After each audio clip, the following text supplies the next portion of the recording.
funny because growing up, I had no money and no home. Eventually, ended up moving away from my mom and my dad at an early age. Lived with friends and family through high school, technically as a foster kid. And I would look at other kids my age, and I would just think how lucky they were because they had money. They had a mom and a dad. They had these things I didn't have. And now, you know, I look at where I'm at. I'm 43 years old. Got this sober living thing going on. And I've had two guys come in the last year, one of them very recently, who had exactly what I wanted so bad when I was their age. What appeared to be a nice home, a happy home, money, lots of money. Both of these guys who have tried to get into my house so far have not made it. It doesn't mean that there's hard feelings, doesn't mean I don't wish them the best. In fact, I got nothing but love for both of these guys. One of them I still stay in touch with, and he seems to be doing really well, and I'd like to believe that our paths crossing had a role to play in that.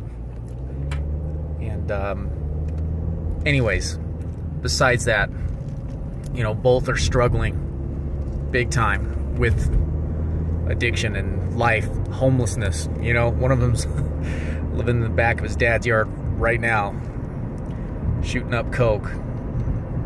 4 kids. It's sad, and I hope I can help.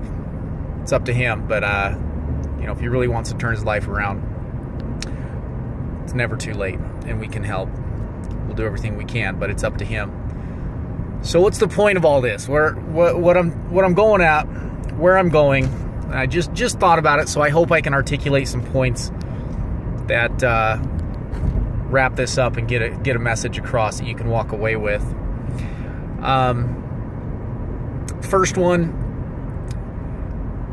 you know, I guess maybe this might go to the parents more than anything else. You know, I look at the way I raise my kids, going in and out of the church, the Mormon church, and my son is 8 right now, and what happened to me when I was his age, a little older, is we kind of throw the kids over to the care of the church. Now, my family built the Mormon church. I have no hard feelings, no animosity, nothing, but, you know, I just think there's changes that need to be made, and I know they're making a lot of changes.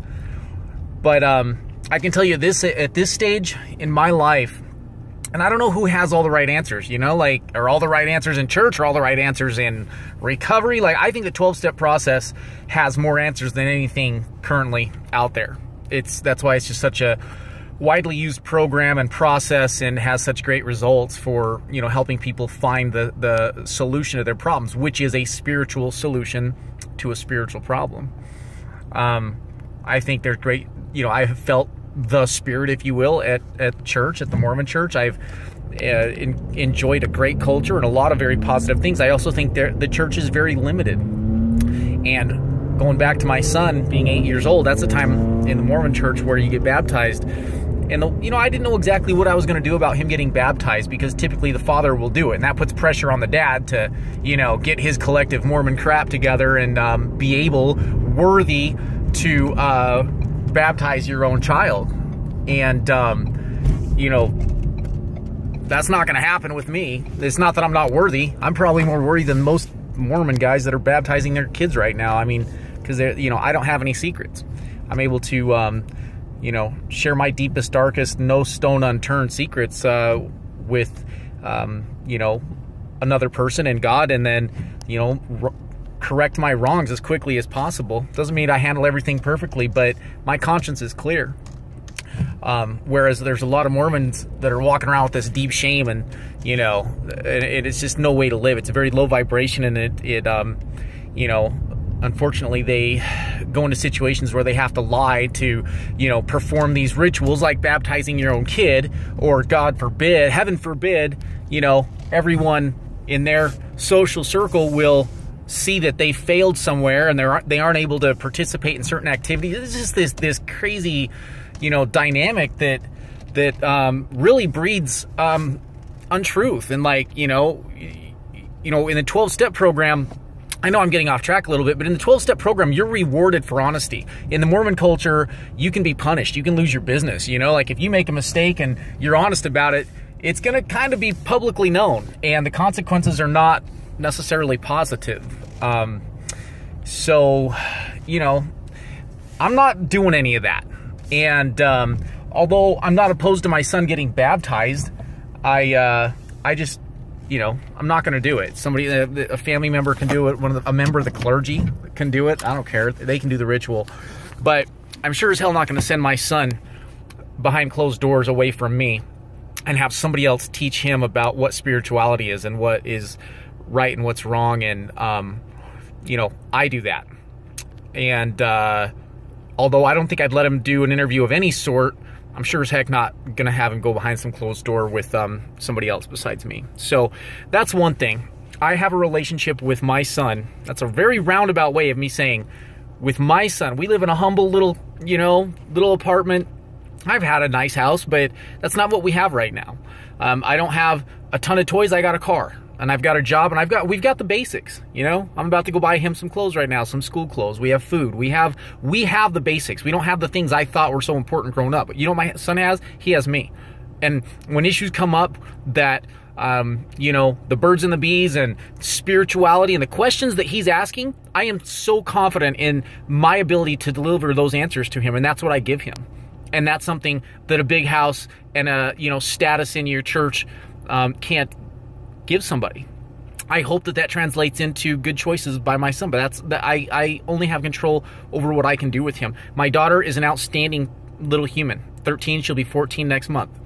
And the results of our relationship, the thing that money can't buy, the thing that religion can't buy, that true spirituality can buy, those things are manifesting in a very positive way for me and for my family right now. So I hope as parents you're able to connect with your kids so that they feel comfortable coming to you with the hard questions, with knowing that you're going to hold sacred certain things, and that they feel comfortable coming to you. My daughter and my son will ask me questions that I just would try to hide from my parents and church members, the bishops, and the interview processes. I just kept these dirty little secrets that were not a big deal. And I'll tell my son candidly, we'll have conversations about masturbation and about girls and sexual thoughts and stealing and lying and cheating and, you know, right from wrong, good from bad, the consequences, all that stuff.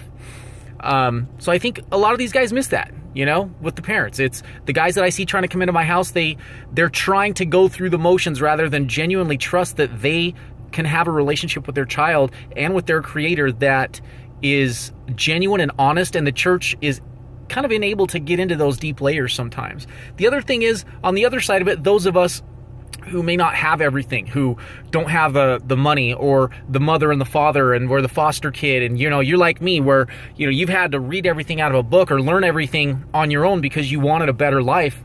You know, if that's you, then don't ever feel sorry for yourself, because you never know. You're going to look back, if it's anything like my experience, and you're going to realize that maybe that's exactly what you needed. Maybe you are exactly where you're supposed to be. And as long as you maintain a positive attitude, if you're trying to better yourself, if you're really striving to improve yourself, if you want progress, it's all available to you.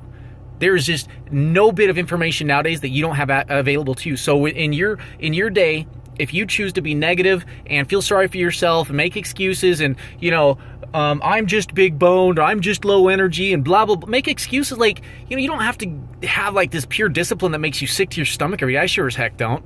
But, you know, I pace myself for the long game. Things are going really well in my life. And I was, by all means, I thought I was set up for failure. Turns out these guys that had everything I thought I needed, they were set up for failure somehow. There's something else that helped me. My mom and we don't have a relationship. You know, it's a long story. She's made a lot of mistakes, I would say, in my opinion. I make mistakes too, but it's from a parenting standpoint. Both my parents, it just didn't work out very well for us. My dad's dead, and my mom and I don't talk, and she doesn't talk to my kids. And, you know, not that I'm not willing to, but she's not willing to, apparently. So, you know, I don't have a relationship with either one of them. And my mom, gosh, even talking about that gets me distracted. It's always been a battle for me. I moved away from my mom when I was 13. And not mad at her. I deal with the emotions on that at this point. I just, you know, process that as I will. But the one thing she did that I think was right, she told me, if you ever get thrown in jail, don't bother calling me. And so I knew any mistake I made, no one's going to bail me out of it. So I had this deep level of self-accountability. So I see a lot of enabling, especially with good people, good Mormons. My gosh, I see it a lot. I could give an example, but it'd give away. I don't want to keep anonymity very, you know, sacred here. So I can just say that there's a lot of enabling.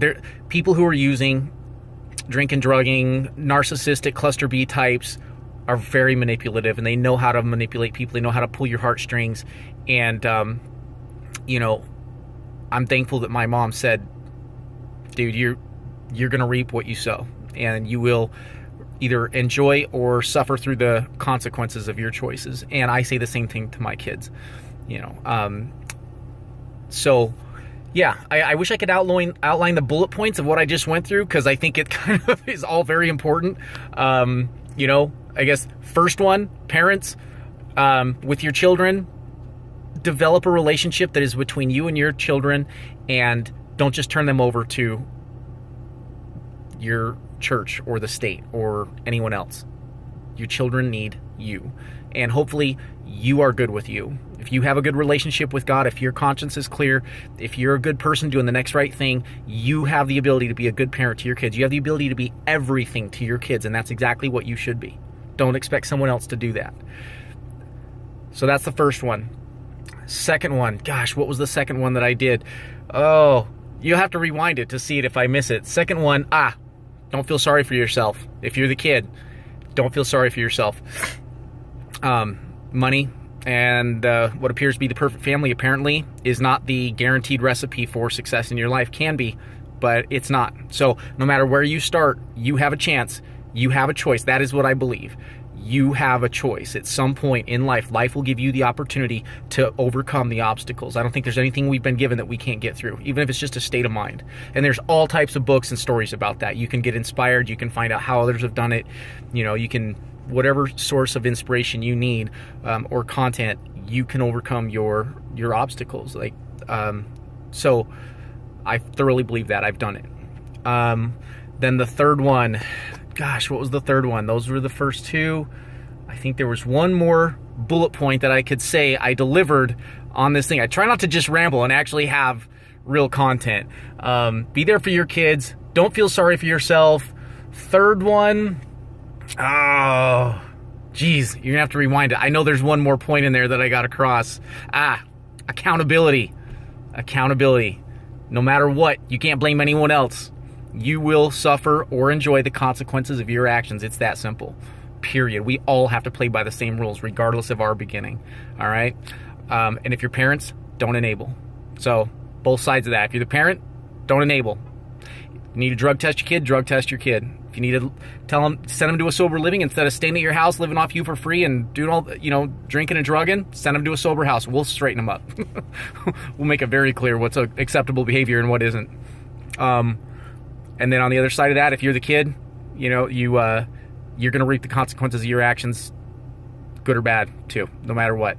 So, boom. There we go. All right. I'm going to go shop for my son. School starts Monday for these kids. All right. Bye.